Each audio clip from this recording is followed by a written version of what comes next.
Alright guys, it's now time for the all-new Are You Smarter Than a 5th Grader, in which I'm going to be using my Are You Smarter Than a 5th Grader quiz book that I got at my school book fair a couple months ago. Yeah, a couple years ago. And the show itself is hosted by the one and only Jeff Foxworthy, but for this, it's hosted by me.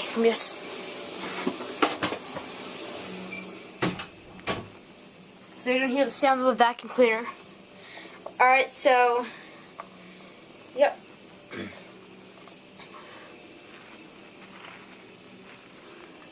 Roll the theme song!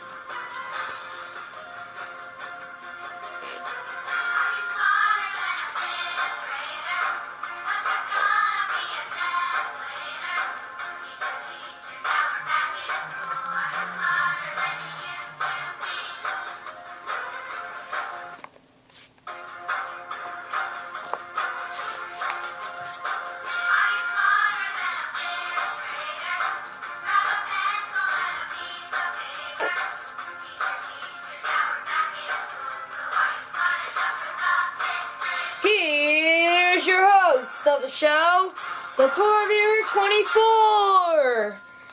Hello everybody, welcome to the first episode of the all-new Are You Smarter Than a 5th Grader? That's right, there is an Are You Smarter Than a 5th Grader back to school show that I'm doing, and that's going to resume next week. It's going to be one new episode every day in December. Also, there's going to be 25 days of December. Where I just play different games on that, and then, so yeah, let's start off with quiz number 1. First, let me tell you how you play the game. On the board, in the book, there will be 10 subjects. They range from 1st grade through the 5th grade. You may pick them in any order you want. And, there's no cheats because this isn't like the TV show, where you can choose a peek and a copy. And the rules are, after I'm done asking these questions, you guys, the viewers, will have to submit your answers in my personal messages or my inbox. And also,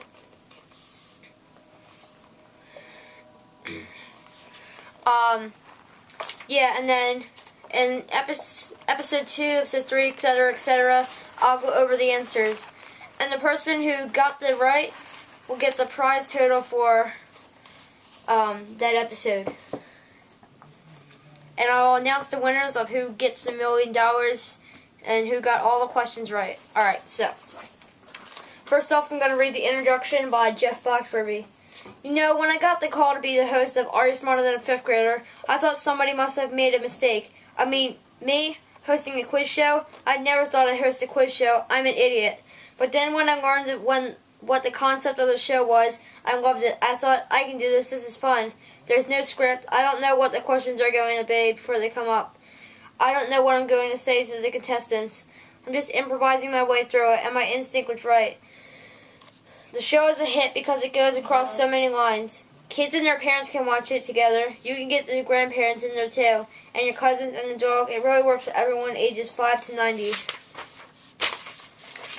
Kids like the show because it shows them beating adults at something, and I don't mean like when you feel your kid beat you at checkers. Adults like it because A, it's something they can watch with their kids, B, every adult secretly thinks they can do it, and then they start the game and they realize pretty quickly they can't. Adults think, I'm an accountant or I'm a lawyer, but they haven't seen these questions in 20 or 30 years. Hey, I'm glad I'm not standing there having to answer them for money. It'd be sad. There'd be a lot of peanut butter and jelly sandwiches around my house. I'd say I know the right answer about 40 to 50% of the time.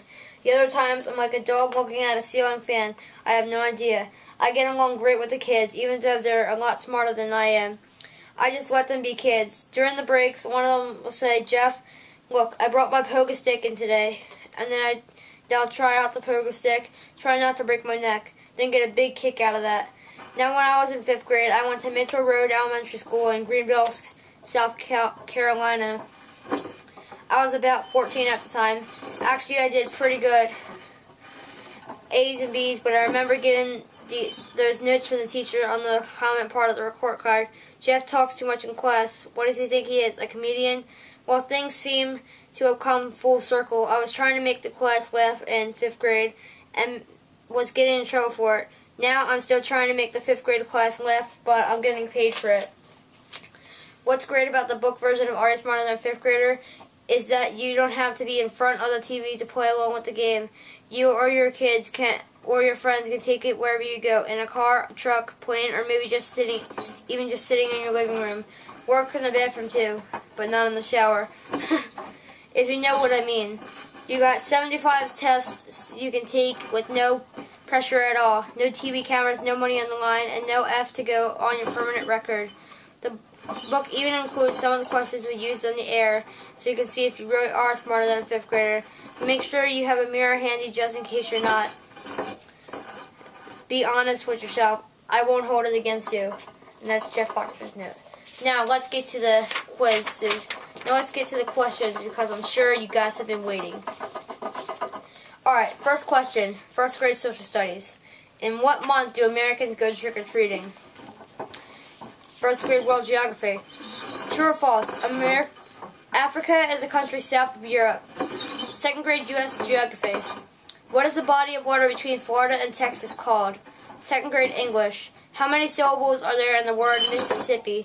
3rd grade world history. True or false? Columbus discovered America in the 14th century. 3rd grade measurements. How many feet are there in 75 yards? 4th grade earth science. True or false? The comets are made up mostly of rock and metal. 4th grade chemistry. On the periodic table, what element is represented by the letter N? 5th grade math. Is the fraction 3/7 greater or less than 7/10?